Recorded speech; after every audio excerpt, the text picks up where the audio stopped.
সরকারি প্রাথমিক বিদ্যালয়গুলোতে শূন্য পদের তথ্য সংগ্রহ করছে প্রাথমিক শিক্ষা অধিদপ্তর। আগামী মাস পর্যন্ত যেসব পদ শূন্য হবে সেসবের তথ্য চেয়েছে অধিদপ্তর। এতে প্রায় 1.5 লাখ শিক্ষক নিয়োগের বিজ্ঞপ্তি শিগগিরই আসতে পারে বলে জানা গেছে।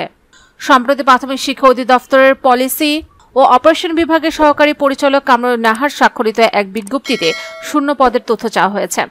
বিজ্ঞপ্তিতে বলা হয়, সরকারি প্রাথমিক বিদ্যালয়ের সহকারী শিক্ষক নিয়োগে একটি চলমান প্রক্রিয়া। এই প্রক্রিয়া সম্পূর্ণ করতে আগামী 30 জুন পর্যন্ত প্রধান ও সহকারী শিক্ষকদের শূন্য পদের হালনাগাদ তথ্য প্রয়োজন। আগামী 20 মের মধ্যে নির্ধারিত ছকে ইমেলের মাধ্যমে তথ্য পাঠাতে বলা হয়েছে। অধিদপ্তর সূত্রে জানা গেছে, সরকারি প্রাথমিক বিদ্যালয়ে বর্তমানে 32,000 প্রধান শিক্ষকের পদ শূন্য।